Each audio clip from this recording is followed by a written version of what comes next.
বন্ধুরা, এবার সময় এসে গেছে ভারতের ভাগ্য পরিবর্তনের ইতিহাস গড়ার। এমন এক চমকপ্রদ ঘটনা ঘটেছে যা শুনে আপনিও চমকে যাবেন। এতদিন ওড়িশার বুকে লুকিয়েছিল যে সোনার পাহাড়, সেই রহস্য এবার ফাঁস হয়ে গেছে। হ্যাঁ বন্ধুরা, এবার ভারতের 7টি জেলায় একসাথে আবিষ্কৃত হল গোল্ড মাইন।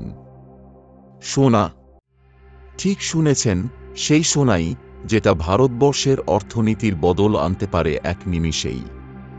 সম্প্রতি ভারতের geological survey of India GSI এক ঐতিহাসিক আবিষ্কারের ঘোষণা দিয়েছে।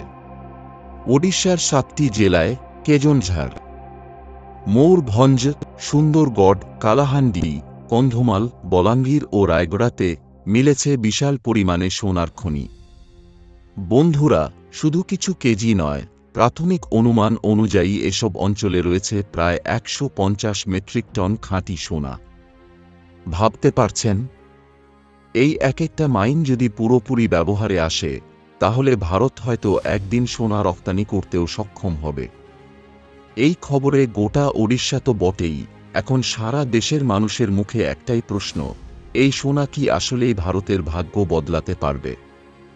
আরও একটা বড় প্রশ্ন, এই সম্পদ কি আদৌ সাধারণ মানুষের কল্যাণে ব্যবহৃত হবে, নাকি কেবল কিছু কর্পোরেট ও রাজনৈতিক শক্তির পকেটেই ঢুকে যাবে?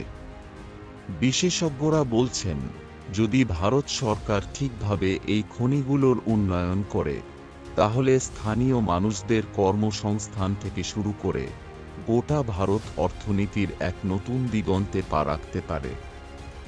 এমনকি ভারতীয় রুপির মান ও শক্তিশালী হতে পারে আন্তর্জাতিক বাজারে।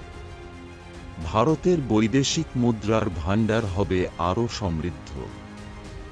বন্ধুরা, আমরা আজ এমন এক সময়ের সাক্ষী হচ্ছি যা হয়তো ইতিহাসে স্বর্ণাক্ষরে লেখা থাকবে।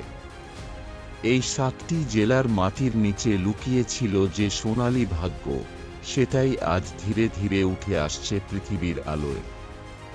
তবে আসল প্রশ্ন এখন একটাই: সরকার কি এই স্বর্ণখনি জাতির ভবিষ্যতের জন্য ঠিকঠাকভাবে কাজে লাগাতে পারবে, নাকি এই সুযোগও হারিয়ে যাবে দুর্নীতির গভীরে? আপনি কি ভাবছেন এই আবিষ্কার নিয়ে? সত্যিই কি এবার ভারতের ভাগ্য বদলাতে চলেছে? কমেন্টে জানিয়ে দিন আপনাদের মূল্যবান মতামত। আপনারা যদি এমনই রোমাঞ্চকর এবং বাস্তব খবর পছন্দ করেন, তাহলে আমাদের এই চ্যানেলটা সাবস্ক্রাইব করে নিন। আর পাশে থাকা বেল আইকনটাও বাজিয়ে দিন, যাতে এমন চমকপ্রদ ভিডিও মিস না করেন। ধন্যবাদ আপনাকে। দেখা হবে পরের ভিডিওতে। জয় ব্লগ।